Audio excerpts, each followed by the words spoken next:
Okay friends, అందరికీ నమస్కారం.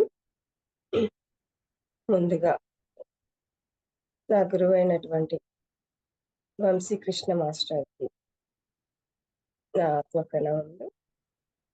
బ్రహ్మశ్రీ పితామహ పత్రిజీ గారికి నా ఆత్మప్రణామములు. జగద్గురువైనటువంటి శ్రీకృష్ణ పరమాత్మకి నా ప్రణామాలు తెలియజేసుకుంటూ ఈరోజు టాపిక్‌లోకి వెళ్దాం.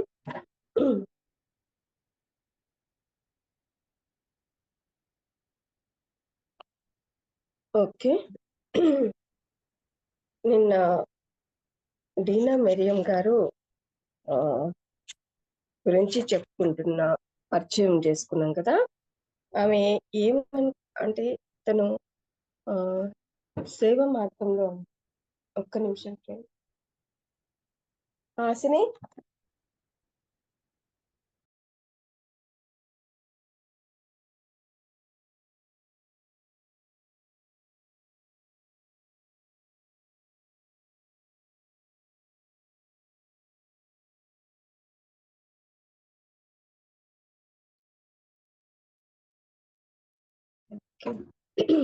Sorry for the trouble.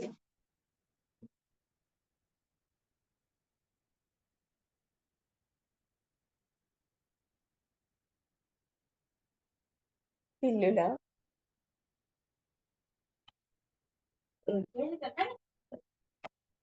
Okay.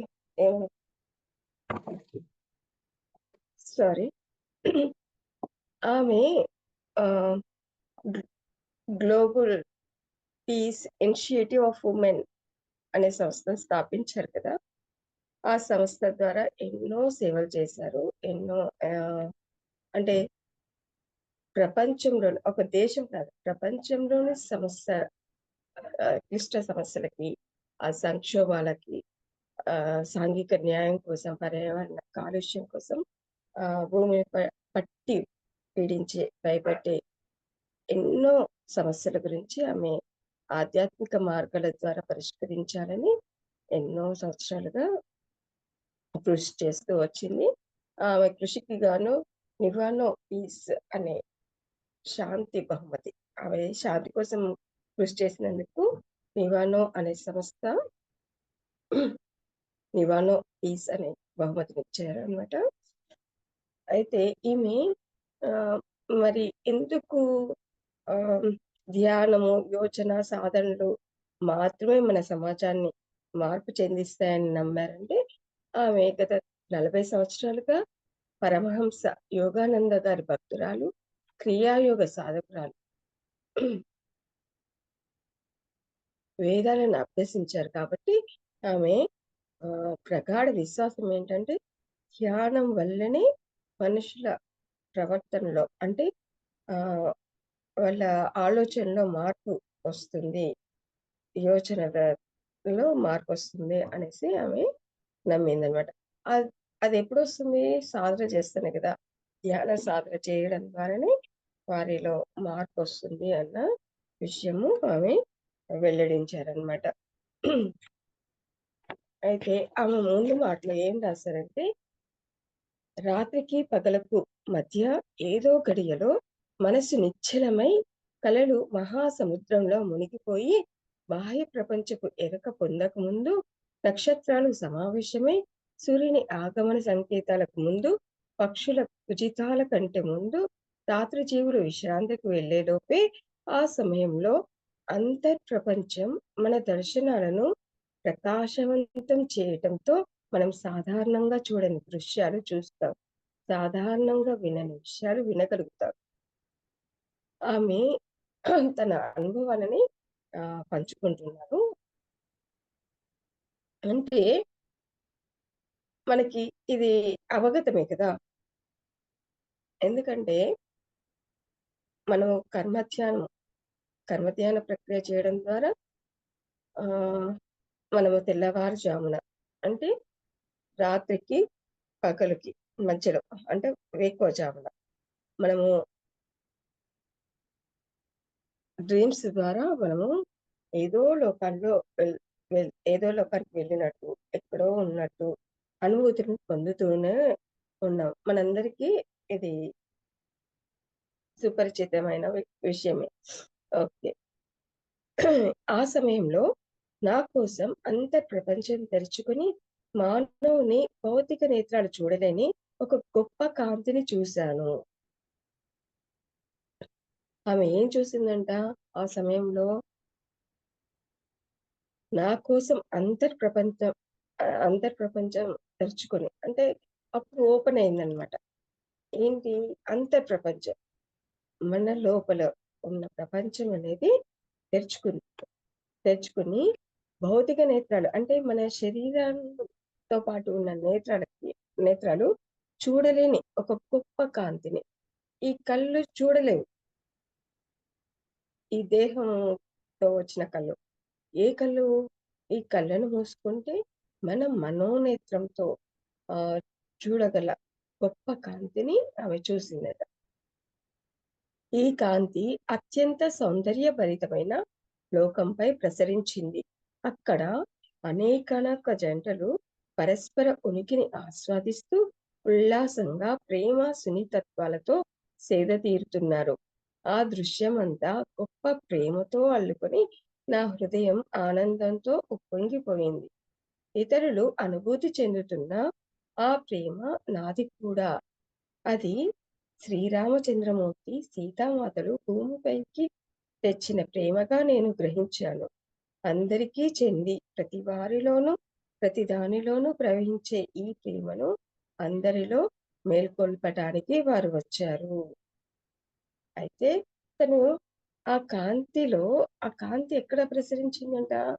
అత్యంత సౌందర్యవంతమైన ఒక లోకంపై ప్రసరించిందంట ఆ కాంతి. ఆ కాంతితో ఆమె ప్రయాణిస్తుంది. ఆమె మనసు. అక్కడ ఏం చూసింది తను?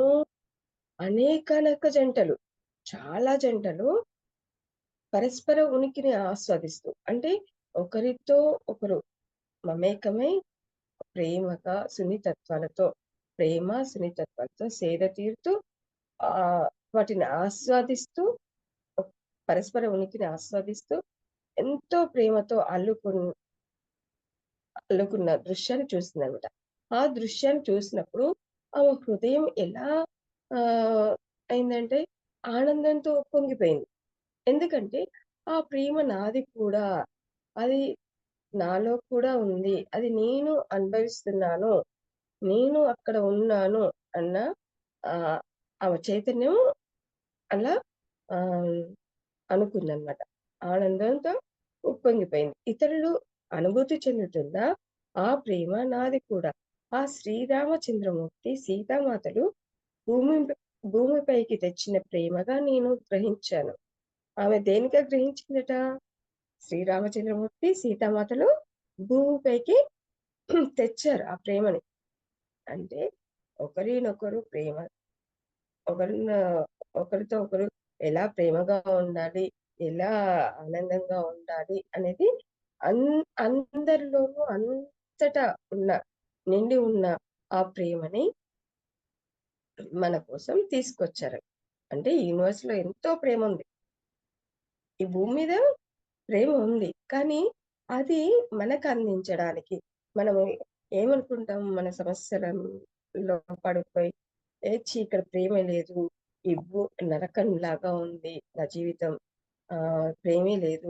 ప్రేమ కరువయింది. నన్ను ప్రేమించే వాళ్ళు లేరు అనేసి ఆవేదన చెందుతూ ఉంటాం కదా! లేదు.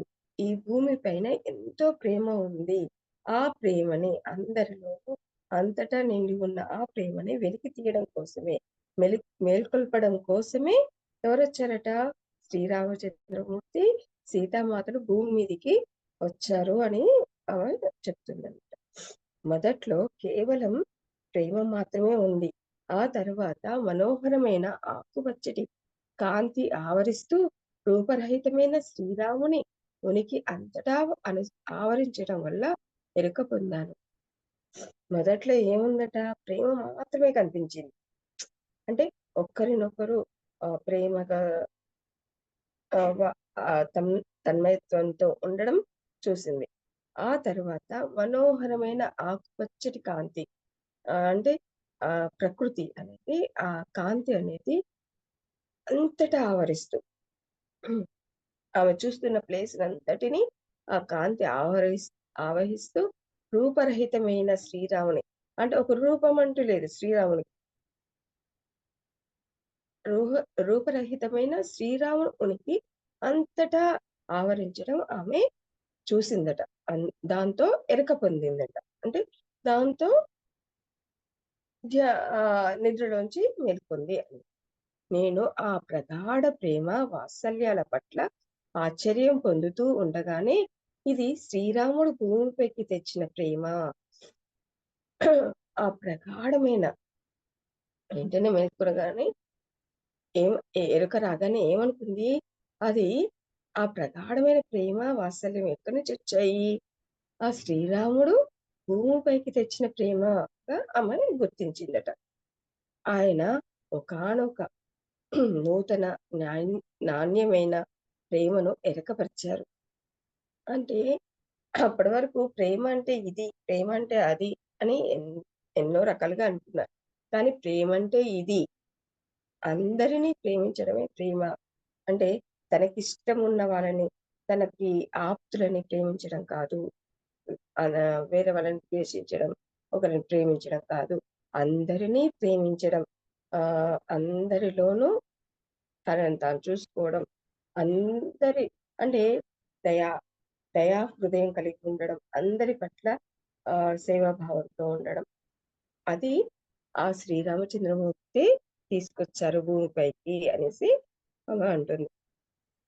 అన్న మాటలు వినిపిచ్చాయంట. ఆమెకి ఏమి వినిపించాయి? ఆ మాటలు వినిపించాయి. అవి ఆ స్వరం నాకు నా లోపల నుంచి వినిపించింది. ఆ స్వరం ఎక్కడి నుంచి వినిపించిందట? తన లోపల నుంచి. అదే ఇన్నర్ వాయిస్. మనము ధ్యానం చేసినప్పుడు మనము ఒక స్వరము వినబడుతుంది కదా మనకి. ఎవరో ఏదో చెప్తున్నట్టుగా. అది మన ఇన్నర్ వాయిస్ అన్నమాట. మనం ధ్యానం చేస్తే మన ఇన్నర్‌తో మనం కనెక్ట్ అవుతాం. ఆ ఇన్నర్ వాయిస్ లేడీగా లేకపోతే పురుషుడిగా అని కాదు. అది స్త్రీది గాని, పురుషుడిది గాని చెందిన స్వరం కాదు. దాన్ని స్వీకృతి స్థితిలో వినిపించే స్వరంగా నేను గుర్తించాను. ఎలా గుర్తించిందట? అది ఒక స్త్రీది గాదు, ఒక పురుషునిది గాదు. అది స్వీకృతి స్థితిలో. అంటే ఏదైతే ఉందో అంటే మన హృ మ మ మనది, నాది, నేను ఏ స్థితిలో ఉన్నానో ఆ స్థితిలో వినిపించింది. ఆ స్వరంగా గుర్తించాను. అంటే నా మాటలే నాకు వినిపించాయి అనేసి అంటుంది. అది శ్రీరామచంద్రుడు సీతామాత సృష్టి మొత్తంలోనూ సంకేత రూపంలో ఉన్న ప్రేమను వెలికి తీయడానికి వచ్చారని, దాని ద్వారా మానవాళి తన పరిణామ క్రమంలో తన సామర్థ్యాన్ని పరిపూర్ణం చేసుకోగలదని నాకు అర్థమైంది. అప్పుడు ఆమెకేమర్థమైందట? అది శ్రీరామచంద్రుడు, సీతామాత సృష్టి మొత్తంలో ఉన్న సంకేత రూపంలో. అంటే ప్రేమ ఎలా ఉంది? ఒక సంకేతంలాగా. ఆహ్, హ్మ్. వర్షం వస్తే భూమి ఆహ్, నెమలి నాట్యం చేస్తుంది. అంటే మేఘానికి, నెమలికి ఉన్న అనుబంధం ఏంటి? ప్రేమ కదా! అట్లా సంకేత రూపంలో ఉన్న ప్రేమని హ్మ్, వెలికి తీయడానికి దాని ద్వారా మానవాళి అంటే మనుషులు తన పరిణామ క్రమంలో అంటే తను ఆహ్, ఆలోచనలు పరిణితి చెందే కొద్దీ ఆహ్, పురోగమించడానికి అంటే అభివృద్ధి చెందడానికి తమ సామర్థ్యాన్ని పరిపూర్ణం చేసుకోవడానికి ఆహ్, చేసుకోగలడానికి సహాయపడుతుందని నాకు అర్థమైంది అని అంటుంది. ఓకే. ఆ విధమైన మార్మిక ఎరుకలో నేను కొంచెం సేపు ఉన్నాను. అంటే ఆ తన్మయత్వంలో. ఎప్పుడైనా మనము ధ్యానం చేసినప్పుడు గాని, ఏదైనా డ్రీమ్ వచ్చినప్పుడు, ఆ అద్భుతమైన సన్నివేశాన్ని చూసినప్పుడు, దాన్నే మళ్ళీ ఊహించుకుంటూ, ఆ తన్మయత్వంతో కొద్దిసేపు అలా సేద తీరుతాం కదా! అలాగే తను కూడా సేద తీరిందట. క్రమంగా ఆ కళ్ళు తెరుచుకొని నేను బాహ్య ప్రపంచపు సృష్టిలోకి వచ్చాను. ఆ కాంతి నా కళ్ళ ముందు మాయమైనాయి. ఎప్పుడైతే తను కళ్ళు తెరుచుకొని బయటకొచ్చిందో, ఈ ప్రపంచంలోకి, బాహ్య ప్రపంచంలోకి రాగానే ఆ దృశ్యం మాయమైపోయింది. అంతే గదా! మనం కళ్ళు మూస్తే అంతర్ ప్రపంచంలోకెళ్తాము. కళ్ళు తెరిస్తే బాహ్య ప్రపంచంలోకొస్తాము. అలా అది మాయమైంది. నా చైతన్యము అంతర్ ప్రపంచం నుంచి బాహ్య ప్రపంచంలోకి వచ్చింది. తన చైతన్యం ఎక్కడి నుంచి ఎక్కడికొచ్చిందట? అంతర్ ప్రపంచం నుంచి బాహ్య ప్రపంచంలోకి వచ్చింది. నా యవ్వనమంతా నేను శ్రీరామచంద్రుడి ఆహ్, సీతామాతల భక్తురాలిని. ఈమె ఎవరి భక్తురాలట? శ్రీరామచంద్రుడు, సీతామాతల భక్తురాలు. అయితే ఈ పుస్తకం రాయడం ఆరంభించినప్పటి నుండి నేను వారితో వ్యక్తిగత బంధాన్ని అనుభూతి చెందసాగాను. ఎప్పుడైతే ఈ బుక్‌ని రాయడం స్టార్ట్ చేశారో, అప్పటినుంచి వారితో తనకు వ్యక్తిగతంగా అంటే ఆహ్, వాళ్ళల్లో అంటే వాళ్ళకి సన్నిహితంగా ఉన్న ఒక వ్యక్తిగా ఆమె అనుభూతి చెందిందనమాట. నేను వారి ఉనికిలో ఓలలాడుతూ, మూసిన కళ్ళ వెనుక వారిని చూస్తూ, వింటూ ఉన్నా, నేను నమోదు చేసుకుంటున్న పదాలపై గాఢంగా ప్రతిబింబిస్తూ, వారితో మాట్లాడుతూ, నా హృదయంలోకి వెల్లడి చేయబడిన దానిని నా మేధస్సుతో అవగాహన చేసుకోవడానికి ప్రయత్నించాను. ఆమె ధ్యానంలో ఉన్నప్పుడు నిద్రలో అంటే తను కూడా చూడు అంటే మనము ఆహ్, కళలకి ఎంత ప్రాముఖ్యత ఉందో మనకి అర్థమవుతుంది. తను రాసిన దాన్ని బట్టి. ఆహ్, మన మ మన కర్మ సిద్ధాంతం ప్రకారం యూనివర్స్‌కి కనెక్ట్ అయితే కళల రూపంలో చేసిన కర్మను మనకు చూపిస్తారు మాస్టర్స్ అని అనుకున్నాం కదా! కానీ మనం ధ్యానం చేస్తే యూనివర్స్ కనెక్ట్ అవుతాం. ఆహ్, కళలు అనేవి సాధారణంగా అందరికీ వస్తాయి అనేసి తన చెప్తున్న విషయాలను బట్టి మనకి అర్థమవుతుంది. అంటే యూనివర్స్‌కి తను కనెక్ట్ అయింది. ఎప్పుడు రాత్రి జీవుడు విశ్రాంతికి వెళ్ళే లోపలే ఆహ్, ఆహ్, ఆహ్, అంటే సూర్యుని ఆగమనం స్టార్ట్ అయ్యే ముందు, అంటే సూర్యుడు వచ్చే ముందు, పక్షులు కిలకిల రావాలతోటి ఉండే ముందు, ఆ సమయంలో మనకి స్వప్నాలొస్తాయి. స్వప్నాల ద్వారా మనకి మాస్టర్స్ జ్ఞానాన్ని అందిస్తారు అన్న విషయాన్ని ఇక్కడ ఈవిడ వెల్లడి చేస్తుంది. దీన్ని బట్టి మన గురువుగారు చెప్పింది మనము ఎన్ని రోజుల నుంచి పాటిస్తున్నది ఒకటే అని అర్థమవుతుంది. అయితే తను వింటూ ఉన్న విషయాలని, చూస్తున్న దృశ్యాలని ఆహ్, తన హృదయంలోకి పంపబడుతున్న ఆ జ్ఞానాన్ని తన మేధస్సుతో అవగాహన చేసుకుంటూ ఆహ్, తను ఈ బుక్‌ని రాసిందనమాట. సీత కథ నదులు, అరణ్యాలు, చిరుగాలులు, సూర్యకిరణాల వంటి వివిధ రూపాల ద్వారా ప్రత్యక్షమైన దివ్య శక్తుల జ్ఞాపకాలను కలిగి ఉంటుంది. సీత కథ అంటే ఈ సీతాయనంలో సీత గురించి ఎక్కువగా వివరించడం జరిగింది. ఎందుకంటే రామాయణంలో సీత గురించి ఎక్కువగా వివరించలేదు. రాముడి భార్యగా, లవకుశులకు తల్లిగా పరిచయం చేయబడిందే కానీ తన ఆహ్, బాల్యం గురించి ఆహ్, రామాయణంలో వివరించడం జరగలేదు. కాబట్టి ఆమె బాల్యము గురించి ఆహ్, ఆ నదులు ఆమె ఎక్కువ బ ఎవ్ ఎక్కడ సాంగత్యం చేసింది? ఎవరితో ఉంది? ఆ నదులతో, అరణ్యాలలో ఎక్కువ గడిపింది కదా! తన బాల్యాన్ని. ఆ విషయాన్ని సూర్యకిరణాలు, గాలులు వాటిని వివిధ రూపాల్లో ప్రత్యక్షమైన ఆ దృశ్యాలని, ఆ జ్ఞాపకాలని తను చూసిన జ్ఞాపకాలని అన్నిటిని ఒక స సుమహారంగా అంటే ఒక హారంలో ఎలా అయితే పూసలు గుచ్చుతామో అలా తన జ్ఞాపకాలని కూర్చి ఈ బుక్‌ని రాసిందనమాట. ఒక్కొక్కసారి ఆమెకి సందేహం వేసేది. ఒక్కొక్కసారి ఈ కథలన్నీ ఎక్కడి నుండి వస్తున్నాయి అన్న సందేహం నా మనసును వేధించేది. ఇవి నా జ్ఞాపకాలా?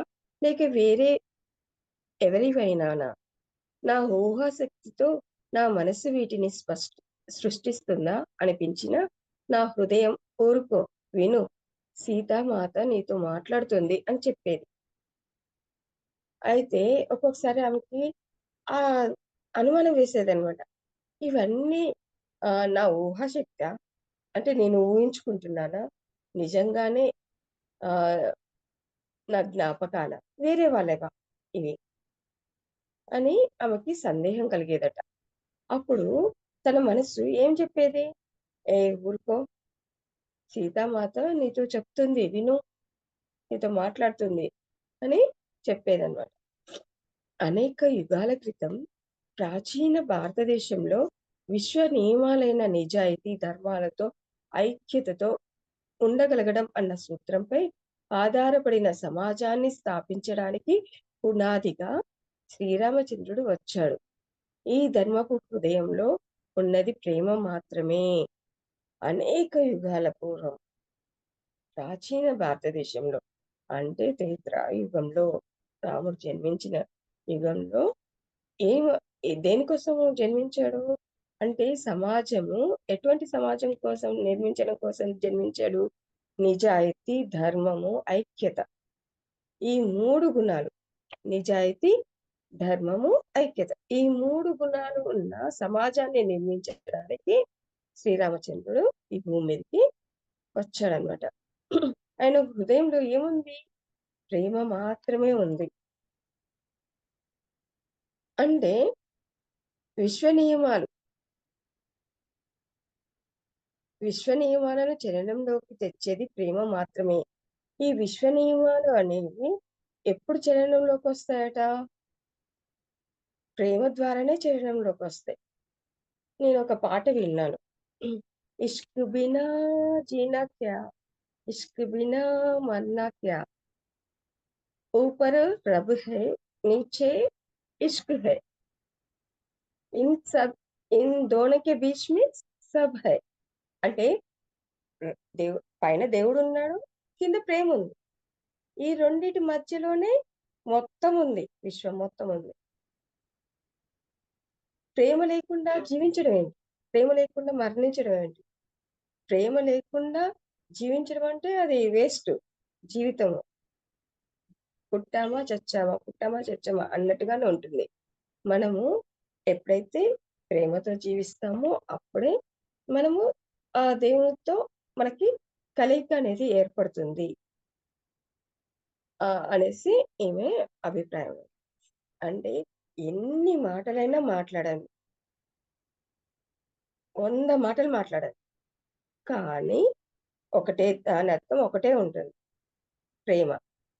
ప్రేమతోనే జయించగలము. ప్రేమతోటే ఏదైనా సాధించగలము అంటారు కదా! మన పెద్దలు ఎప్పుడు చెప్తూ ఉంటారు. నీ కోపమే నీ శత్రువు. నీ శాంతమే నీకు రక్ష అంటారు. అంటే నువ్వు ఎంత శాంతంగా ఉంటావో, ఎంత ప్రేమగా ఉంటావో అంతే ప్రేమను పొందుతావు. దాని ద్వారానే అన్ని కార్యాలు సఫలీకృతం అవుతాయి. నీ కోపము నీకు శత్రువుగా మారుతుంది అనేసనంటారు కదా! మరి ఈ విశ్వ నియమాలన్నిటికి నిజాయితీ, ధర్మం అనేది విశ్వ నియమం. ఆ విశ్వ నియమాలనేవి ఎప్పుడు చలనంలోకొస్తాయి? ఐక్యత అనేది ఎప్పుడు చలనంలోకొస్తాయి అంటే, మనము ప్రేమతో వ్యవహరించినప్పుడే. ఆ పునాది ఏంటి అవి అటువంటి సమాజం నిర్మించడానికి పునాదేంటి? ప్రేమొక్కటే. ఆ ప్రేమ నిండిన మరి ఈ భూమి మీద ఎవరైనా ఉన్నారా? లేరు. అటువంటి ప్రేమ ఉన్నవాళ్ళు ఎవరూ లేరు. కాబట్టి ఆ శ్రీరామచంద్రుడే ఆ ప్రేమము అబ్ దిగొచ్చాడనమాట. ఆ ప్రేమని నేర్పించడానికి. ఆ సృష్టిలో ఉన్న ప్రేమని మేల్కొల్పడానికి ఈ భూమి మీదకి రావడం జరిగింది. అయస్కాంత మరి గురుత్వాకర్షణ క్షేత్రాలను నిలిపి కలిపి నిలిపి ఉంచుతుంది. ఏది? ప్రేమయే. ఏ ప్రేమ అయితే అయస్కాంత మరి గురుత్వాకర్షణ శక్తి క్షేత్రాలను కలుపుతుందో దాన్ని నిలిపి ఉంచుతుంది. ఈ భూమి మీద దాన్ని నిలిపి ఉంచుతుంది అనేసి అంటున్నారు. వాస్తవీకరించబడిన క్రమంగా అంతిమ వాస్తవమైన అవాస్తవీకరణగా తిరిగి మార్పు చెందే దాని కారణం మరి చలనాల వెనక ఉన్నది ఈ ప్రేమ శక్తియే. అంటే వాస్తవంగా క్రమక్రమంగా మనం ఏదైతే వాస్తవంగా కనిపిస్తుందో అదే అంతిమ వాస్తవికరణంగా అంటే అంతిమ తీర్పు ఏదైతే ఉంటుందో అది మనం అంటే మన ముందు వాస్తవంగా ఏదైతే ఉంటుందో దాన్నే మనము తీసుకుంటాం కదా. అది ఒక ప్రేమ శక్తియే. అంటే మరి ఇవన్నీ చలనాలు వెనక ఉన్నది ఏంటంటే ఈ ఇది వాస్తవము, ఇది నిజము అని మనం ఏదైతే నమ్ముతామో ఆ నిజానికి ఉన్న శక్తి ఏంటి అంటే దాని వెనుక ఉన్నది ఏంటి, దాన్ని నడిపించేది ఏంటి శక్తి అంటే ప్రేమ ఒక్కటే. అంతే కదా ఫ్రెండ్స్. మనకు తెలుసా శ్రీరాముడు పుట్టినప్పుడు మనం ఉన్నామా? కానీ ఈ యుగంలో మరి శ్రీరాముడు ఏ విధంగా నడుచుకున్నాడో ఆ విధంగా నడుచుకోండి అనేసి మన పెద్దలు మనకు చెప్తూ ఉంటారు కదా. అదే వాస్తవము, అదే నిజము అని చెప్తూ ఉంటారు కదా. మరి ఆ విధంగా మనం నడుచుకుంటున్నామా లేదా, అది వాస్తవం అవుతుందా లేదా అనేసి అది మనకి ఇక్కడ వెల్లడి చేస్తున్నారు. ఈ ప్రేమనే శ్రీరాముడు సీతామాత పరస్పరము వారి రాజ్యంలోని ప్రజలందరి పట్ల అరణ్యంలోని జీవులన్నిటి పట్ల స్వయంగా రాజ్యంలో భూమాత పైన సుదూర తీరంలో ఉన్న నక్షత్రాల పైన ప్రదర్శించారు. అంటే నీ లోపల ప్రేమ ఉంది కానీ అది చూపించాలి కదా. ఎలా తెలుస్తుంది? చూపించకపోతే? చూపిస్తేనే ఓ వీళ్ళు నన్ను ప్రేమిస్తున్నారు అని తెలుస్తుంది. ఏ వ్యక్తి అయినా మనం చెప్పే మాటలు వింటున్నారు, మనం చెప్పినట్టుగా చేస్తున్నారు, మన పట్ల శ్రద్ధ చూపిస్తున్నారు అంటే ఓహో వీళ్ళకి మన పట్ల ప్రేమ ఉంది అని మనకు అర్థం అవుతుంది కదా. అంటే అది చూపించడానికి సీతామాత శ్రీరామచంద్రుడు ఎలా చూపించాలి అనేది మనకి నేర్పించడానికి వచ్చారు అనేసి అంటుంది. ఎలా చూపించారట వాళ్ళు? వాళ్ళ రాజ్యంలోని ప్రజలందరి పట్ల అంటే ప్రజలందరి పట్ల చూపించారు. అంతేకాకుండా అరణ్యంలో ఉన్న అన్ని పక్షుల మీద, అన్ని జీవుల మీద చూపించారు. స్వయంగా భూమాత మీద చూపించారు. సుదూర తీరంలో ఉంటుంది ఆకాశం. ఆ ఆకాశంలో ఉన్న నక్షత్రాల పైన చూపించారు. అన్నిటిపైన చూపించారు. వారు ఉద్వేగాలు లేదా అంటే ఉద్వేగాలంటే వాళ్ళ భావాలు. ప్రతి మనిషిలోనూ ఉద్వేగాలు ఉంటాయి కదా. అంటే ఒక సంఘటనకి ప్రతిస్పందించడం.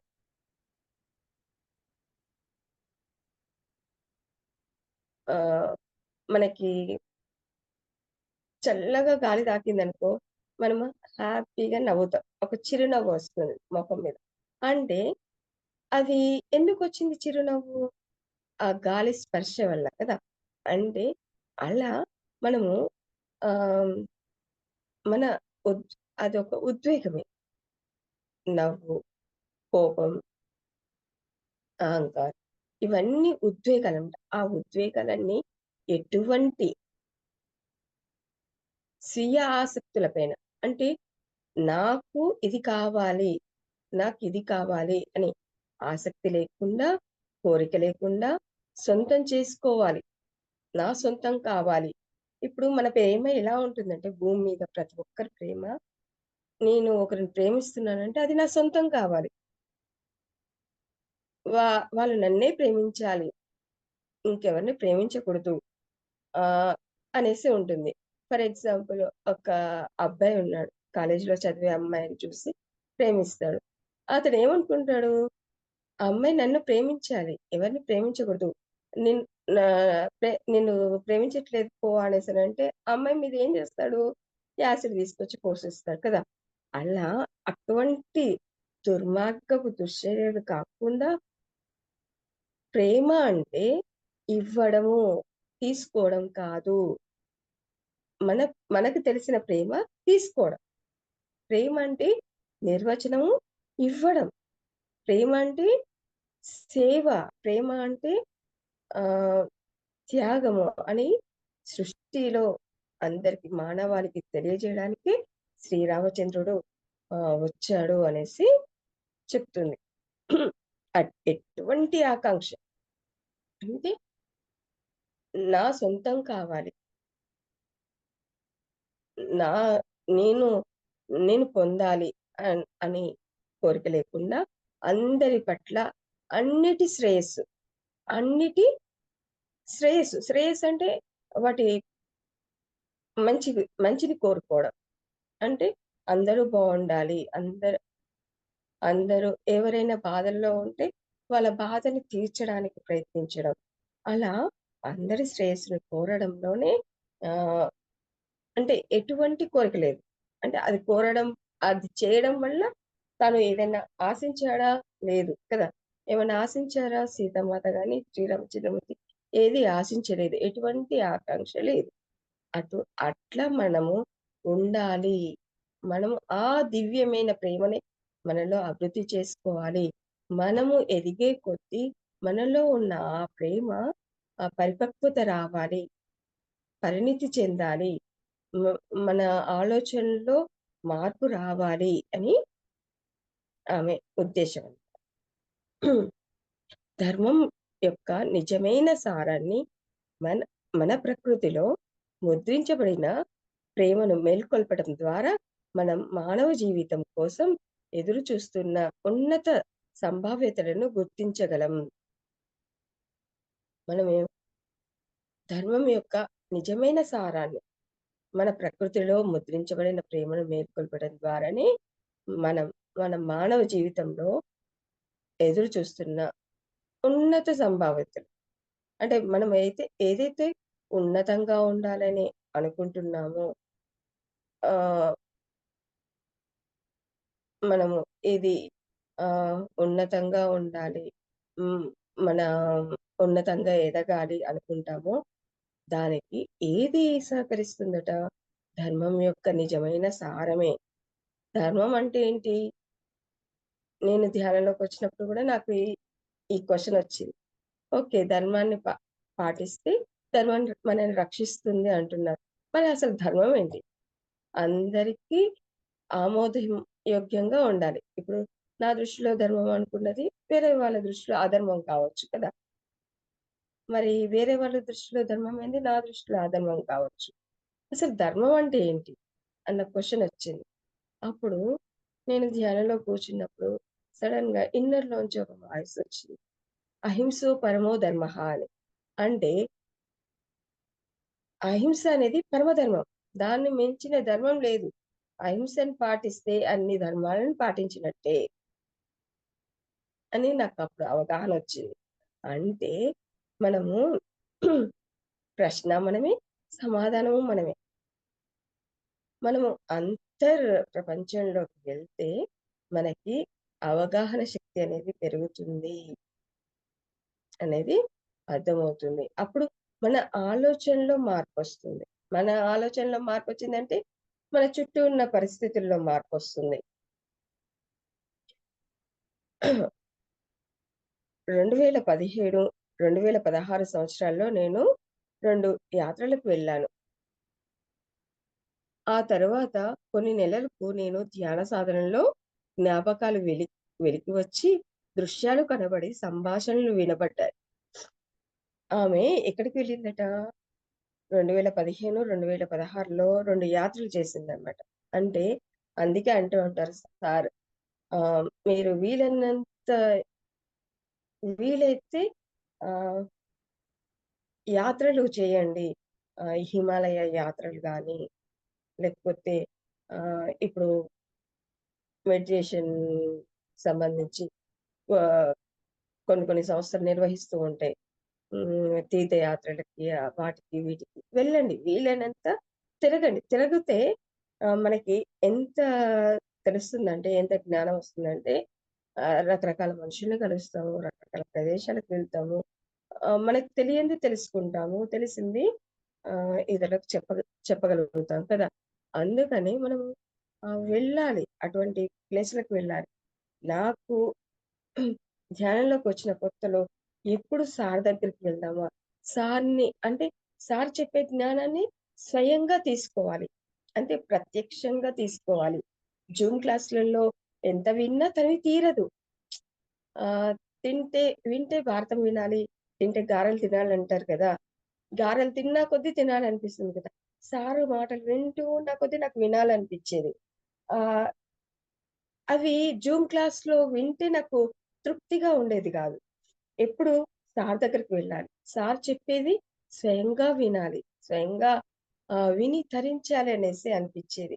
ఆహ్, అలా మనము మన గురువులతో సాన్నిధ్యంలో ఉంటే మనకి కొన్ని లక్షణాలైన వాళ్ళలో ఉన్న కొన్ని లక్షణాలైన కా ఒక్కటి అన్ని లక్షణాలు కాకపోయినా ఒక్క లక్షణమైనా మనకి అబ్బుతుంది. దాన్ని పట్టుకోగలము. దాన్ని పట్టుకుంటే చాలు. ఒక్క లక్షణమైనా పట్టుకుంటే మనము ఆహ్, మ ధర్మాన్ని పాటించినట్టే. అంటే వాళ్ళు ధర్మ మార్గంలో నడుస్తున్నారు కదా! వాళ్ళ మార్గంలో మనము నడిచి నడ న నడవగలుగుతాం అనేసి అనిపిచ్చేది. ఆమె ఇలా యాత్రలకు వెళ్ళేదనమాట. యాత్రలకు వెళ్ళినప్పుడు చక్కగా మన గురువుగారు నెలకొకసారి వర్క్‌షాపులు నిర్వహిస్తున్నారు. నెల్లూరు తపోవనంలో. ఆ తపోవనానికి వెళ్ళి చక్కగా ఎంతోమంది ధ్యానులొస్తారు. వాళ్ళ అనుభవాలు వినొచ్చు. మన అనుభవాలను వాళ్ళకి తెలియజేయడం ద్వారా ఆహ్, ఎంతో జ్ఞానాన్ని పొందవచ్చు. అలా హ్మ్. మనం కూడా ఇలా యాత్రలని మనము ఉపయోగించుకోవాలి. జ్ఞానాన్ని తెలుసుకోవడానికి. ఆహ్, కొన్ని నెలలు ధ్యాన సాధనలో జ్ఞాపకాలు వెలికి వచ్చి, దృశ్యాలు కనబడి, సంభాషణలు వినబడ్డాయి. అయితే ఇలా యాత్రలకు వెళ్ళొచ్చిన తర్వాత కొన్ని రోజుల పాటు ధ్యాన సాధనలో మునిగిపోయిందనమాట. ఈమె ఆహ్, యో పరమ పరమహంస యోగానంద భక్తురాలు కదా! ఆయన ఆయన ఏంటంటే 32 సంవత్సరాలు పాశ్చాత్య దేశంలో ఉన్నారనమాట.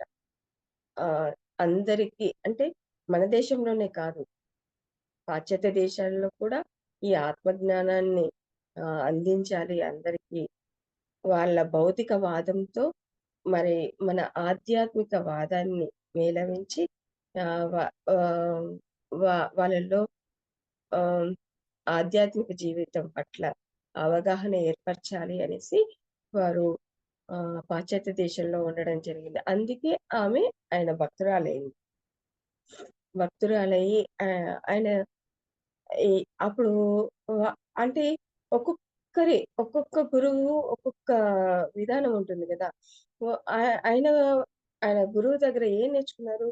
క్రియ క్రియాయోగము ధ్యాన సాధన చేసేవారనమాట. అంటే క్రియాయోగం అంటే చర్యాయోగం అని అర్థం. చర్య అంటే చర్య ద్వారా. అంటే ప్రాణాయామంలో ఒక చర్య ద్వారా ఆహ్, అంటే శ్వాసను మనం చేసేదేంటి ధ్యాన సాధన? ఆనాపానసతి ధ్యానం. అంటే సహజంగా వచ్చే గాలిని మనము ఆహ్, పట్టుకుంటున్నాం. సహజంగా మనలో జరిగే శ్వాసని పట్టుకొని మనము నిశ్చల స్థితికి వెళ్ళడానికి, ఆలోచన రహిత స్థితికి వెళ్ళడానికి ట్రై చేస్తూ ఉంటాం గదా! కానీ వాళ్ళ గురువుగారు ఎటువంటి ధ్యాన ప్రాణాయామాన్ని నేర్పించారంటే, అంతర్ముఖ ప్రాణాయామం. గాలిని బంధించేసి అంతర్ముఖంగా ప్రాణాయామం చేయడం. ఇది నేనొకసారి నెల్లూరు తపోవనంలోకి వెళ్ళినప్పుడు కూడా మన సారు చేయించారు. అంటే అందరిని అంగీకరించేవారు. నేను చెప్పిందే కరెక్ట్. నేను చెప్పిందే చెయ్యాలనేసి ఎప్పుడూ అనేవారు కాదు. అందరినీ అంగీకరించేవారు. వారు చెప్పేది వినేవారు. వీళ్ళు చెప్పేది వినేవారు. ఎవ్ ఏ అందరు గురువులు చెప్పింది విను. కానీ నీ వివేచన అనే ఖడ్గంతో ఖండించు. ఏది నీకు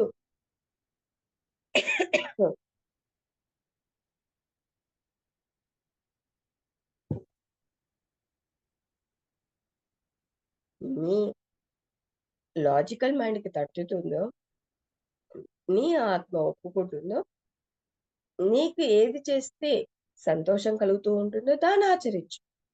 అన్నీ ఆచరించాలని లేదు.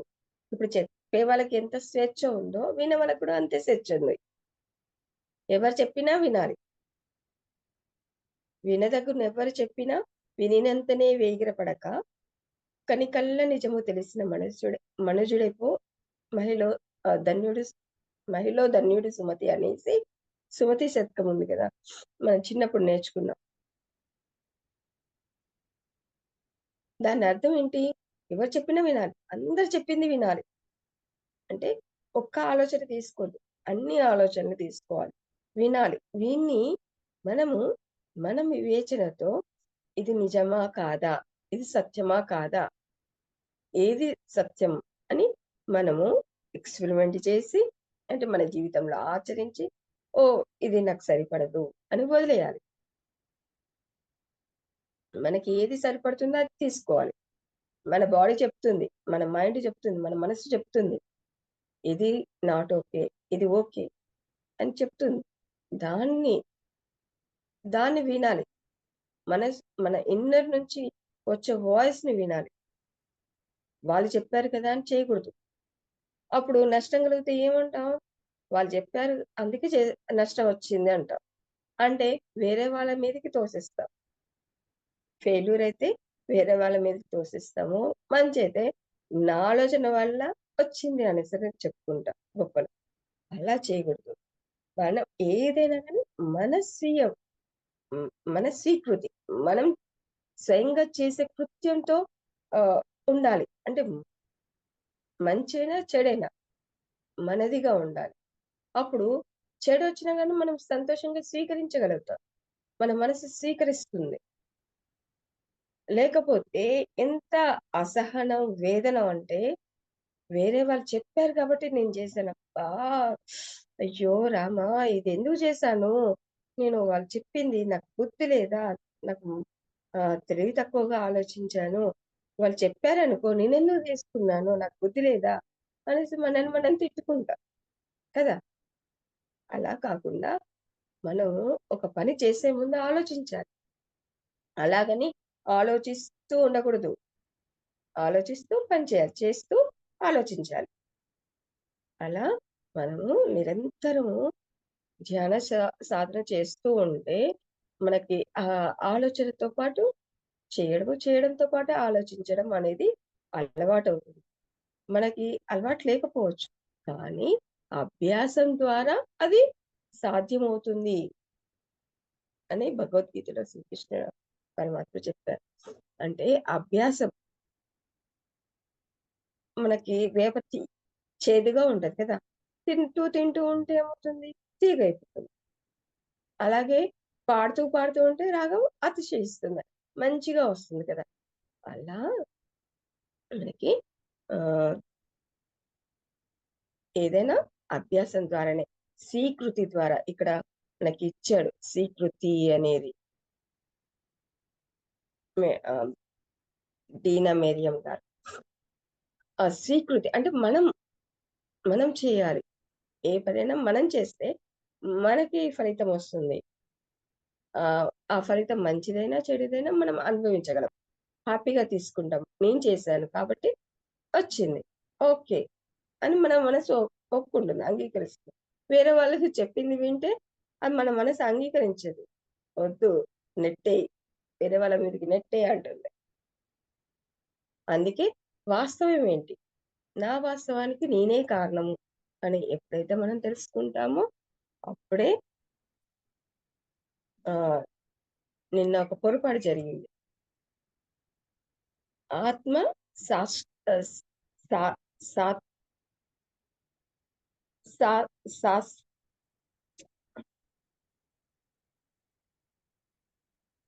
సాక్షాత్కారం అన్న వర్డ్ నాకప్పుడు రాలేదు. స్పష్టంగా పలకలేకపోయాను. దానికి కారణం ఏంటా అని తర్వాత నేను ఆలోచించాను. నేను చెప్తూ ఫ్లోలో మన వాస్తవానికి మనమే కారణమని మన డ్రీమ్స్ ద్వారా తెలుసుకుంటున్నాం. ఆహ్, అంటే ఇక్కడ జ ఈ నాటకంలో అందరూ పాత్రధారులే. అసలు సూత్రధారి మనమే అని చెప్పడానికి బదులు భగవంతుడు అన్నాను. భగవంతుడు కాదు సూత్రధారి.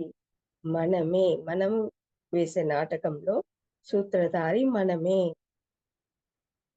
ఇక్కడ ఉన్నదంతా ఎవరు? పాత్రధారులే. మనం గూడా పాత్రధారులమే. మనం ఉట్టి వంకాయ. మనం ఇక్కడ ఏమనుకున్నా జరగదు. ఏం జరగదు. మనం కావాలన్నా జరగదు. వద్దన్నా జరగదు. మన చేతిలో ఏమీ ఉండదు. మన ఆత్మ చేతిలో ఉంటుంది. మనం ఎప్పుడైతే ధ్యానం చేస్తామో, అంటే యూనివర్స్‌కి కనెక్ట్ అయితామో, మనము ఎన్నో సంవత్సరాలు ఆహ్, జన్మ తీసుకుంటూ ఆ భగవంతుడిని వేడుకొని ఉంటాం. అందుకే మనకి హ్మ్. మన ముందుకి ఇటువంటి గురువుని తీసుకొచ్చారు భగవంతుడు. నిద్రతో కొన్నాళ్ళు, బంధుప్రీతితో కొన్నాళ్ళు, ఆహ్, ఇంకా అనేక రోగాలతో కొన్నాళ్ళు, అనేక జన్మలు వేస్ట్ చేసుకున్నాను. నాకు మోక్షం కావాలి అనేసి మనం ఎంతో వేడుకున్నాం కాబట్టే మనకి ఆహ్, నిద్రను ఉపయోగించుకోవచ్చు. నిద్ర ద్వారా యోగ నిద్రలోకి అంటే మనము పగలు ఎక్కువ సేపు ధ్యానం చేయక్కర్లేదు. మన పనులు మనం చక్కగా చేసుకోవచ్చు పగలు. మనం ఈ మన పనులకి డిస్టర్బ్ కాకుండా పగలు గంట ధ్యానం చేస్తే చాలు. నిద్రని ధ్యాన, యోగ నిద్రగా మార్చుకుంటే మనము ఈ యూనివర్స్‌తో కనెక్ట్ అయితాము. సుషుప్తావస్థలోకి వెళ్తాము. మనకి డ్రీమ్స్ ఇస్తారు మాస్టర్సు. హాస్టల్ నుంచి మనకి హాస్టల్ మాస్టర్స్ మనకి డ్రీమ్స్ ఇస్తారు అనేసి మనకి చక్కగా తెలియజేసే మాస్టర్‌ని పట్టుకున్నాం కదా! అంటే మనము వేస్ట్‌గా పోతున్నాం అనుకున్న నిద్రతో పోయే జన్మని మనం ఇప్పుడు సార్థకత చేసుకుంటున్నాం. నిద్రను కూడా మనం ఉపయోగించుకుంటున్నాం. యోగ నిద్రగా మార్చుకుంటున్నాం. ఆహ్, చాలా యో ధ్యానంలో చాలా మార్గాలున్నాయి. ఒక్కొక్క గురువు ఒక్కొక్క మార్గాన్ని అనుసరిస్తూ ఉంటారు. కొంతమంది ఆహ్, కొ క్రియా యోగం అంటారు.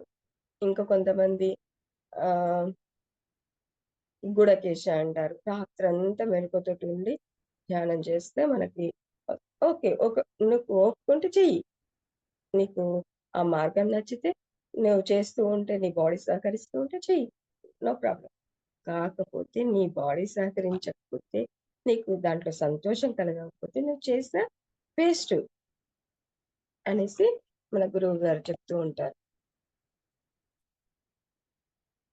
అట్లా తనకి ధ్యాన సాధనలో జ్ఞాపకాలు వెలిగి వచ్చి దృశ్యాలు కనబడి సంభాషణలు వినబడుతూ ఉంటాయన్నమాట.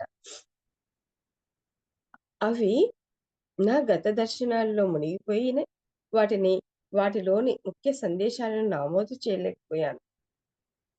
అంటే కొన్ని కొన్ని సంభాషణలు నమోదు చేసింది. కొన్ని కొన్ని నమోదు చేయలేకపోయిందనమాట. కాకపోతే ఈ కథలు రాయటం అనేది నా లోపల వర్ణనాతీతమైన అనుభూతిని మిగిల్చింది. ఆమె లోపల ఏమి మిగిల్చిందట? ఒక రకమైన అనుభూతి. ఆ భగవంతునితో సన్నిహితంగా ఉన్న అంటే ఆహ్, తాను ఆ శ్రీరామచంద్రమూర్తికి, ఆ సీతామాతకి ఉన్న కాలంలో, జీవించున్న కాలంలో నేను గూడా వారితో గడిపాను.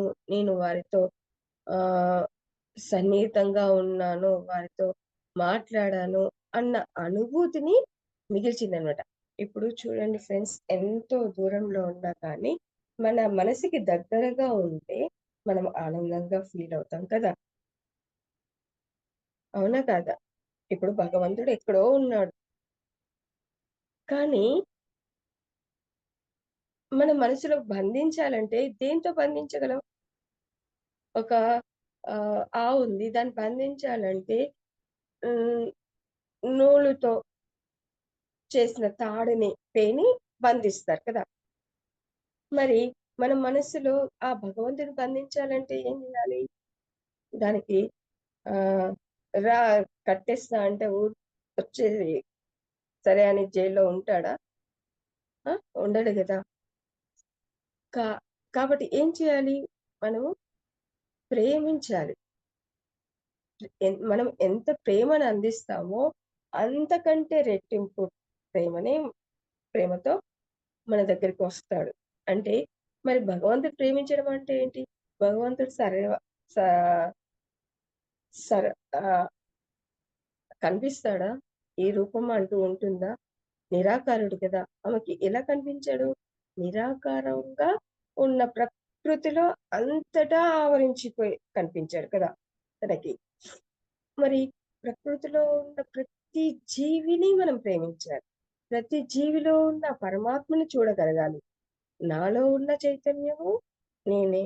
ఎదుటి వాళ్ళలో ఉన్న చైతన్యము నేనే అని క్షేత్ర ఆహ్, నల దాన్ని అంటే ఆహ్, వి ఆ విభాగంలో ఉన్న అంటే జ్ఞానాన్ని మనం అవగాహన చేసుకున్నప్పుడే, ఆ అవగాహన వచ్చినప్పుడే మనకి ఆహ్, అనుభూతిని చెందగలం. ఆ అనుభూతి అనేది ఆహ్, ఎంతో ఆనందాన్నిస్తుంది. ఆ తర్వాత మనకి ఏదైనా కష్టం వచ్చినప్పుడు అది ధైర్యంగా పనిచేస్తుంది. మనకి భయమొచ్చినప్పుడు ధైర్యం తెచ్చుకోవాలి. అభయం తెచ్చుకోవాలి. ఎక్కడి నుంచి తెచ్చుకుంటాం? మన ఆత్మ నుంచే తెచ్చుకోవాలి అభయం అనేది. బయట దొరకదు. ఎక్కడ దొరకదు. మన ఆత్మ నుంచే తెచ్చుకోవాలి. మరి ఆత్మ నుంచి తెచ్చుకోవాలంటే అది అనుభూతి చెందాలి గదా! అది అనుభూతి చెందినప్పుడు మనం అక్కడి నుంచి మనం అభయాన్ని తెచ్చుకోవచ్చు. ఏదైనా కష్టమొచ్చింది. లేదు, నా రాముడు నాతోటి ఉన్నాడు. నాతోటే ఉన్నాడు. నాలోనే ఉన్నాడు. మరి హనుమంతుడు ఎలా సేవించాడు రాముల వారిని? ఎవరిని నింపుకున్నాడు? తన తల్లిని నింపుకున్నాడా హృదయంలో? గురువుని నింపుకున్నాడా? లేదు. శ్రీరామచంద్రమూర్తిని నింపుకున్నాడు. తనే తన గురువుగా అనుకున్నాడు. అంటే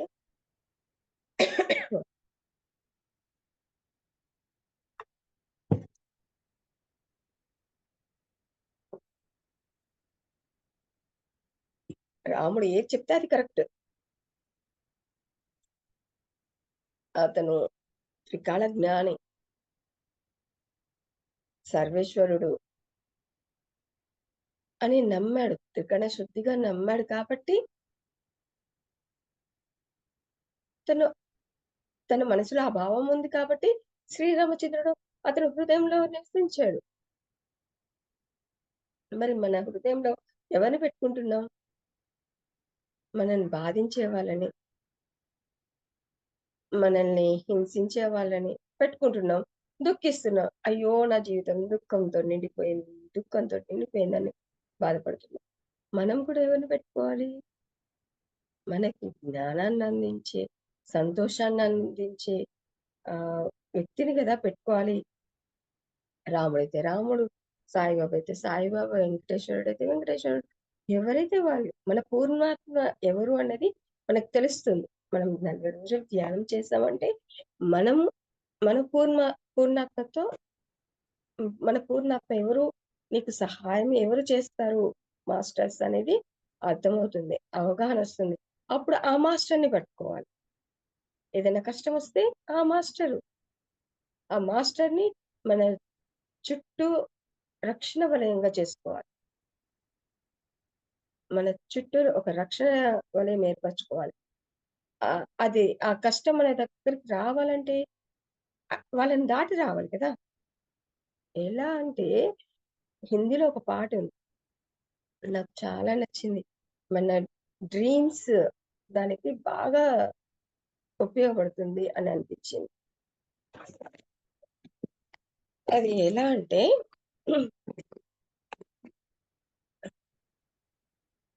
పల్ భర్ టెహర్ జా అంటే ఒక క్షణం ఆగు. దిల్ యే సంభల్ జాయే అంటే నా హృదయం తేరుకోనివ్వు. ఆ పరిస్థితిని అర్థం చేసుకొని దానికి తగ్గట్టుగా స్పందించడానికి నాకు కొంచెం సమయం కావాలి. ఒక్క క్షణం ఆగు నువ్వు అనేసి అంటుంది. ఎవరిని? సమయాన్ని. సమయం ఆగు. నా హృదయం సర్దుకొని. దానికి ప్ర అంటే చర్యకి ప్రతిచర్య రావాలంటే కొంచెం టైం పడుతుంది. సర్దుకోనివ్వు నా హృదయాన్ని అంటుంది. కైసే తుమే రోకా కరో ఎలా నిన్ను ఆపాలి? సమయాన్ని ఎలా ఆపుతారు?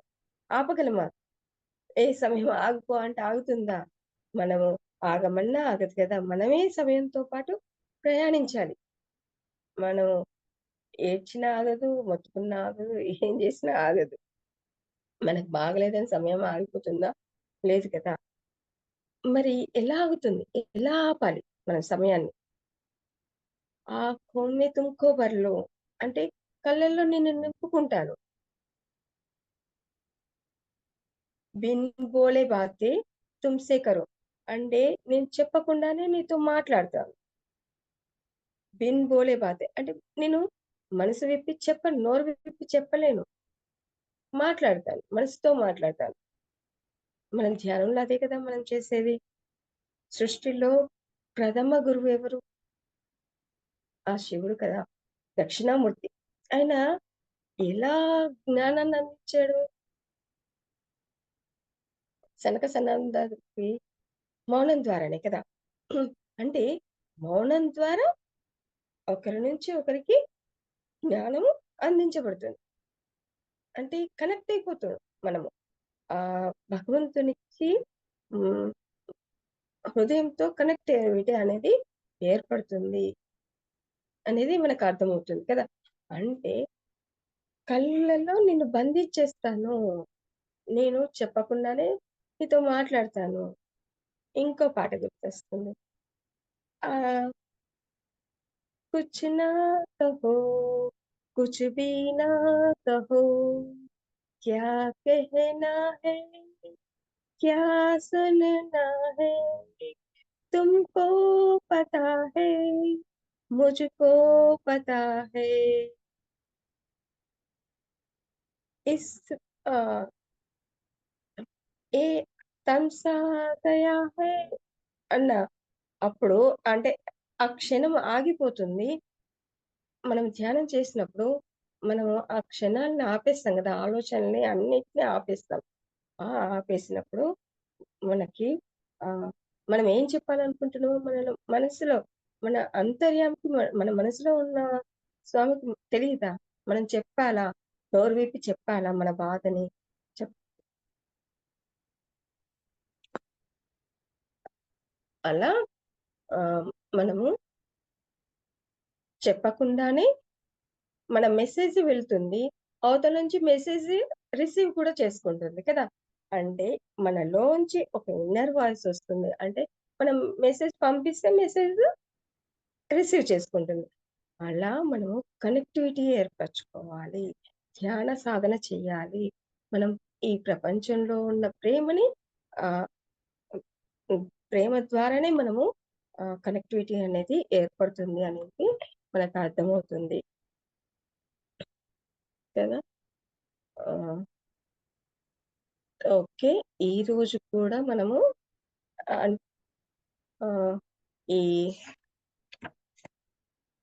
రచయిత్రి యొక్క అనుభవాల వరకు అయిపోయింది. నెక్స్ట్ రేపు మనం సీతాయనం అసలు ఏం రాసారు అన్నది చదువుదాం. Okay friends.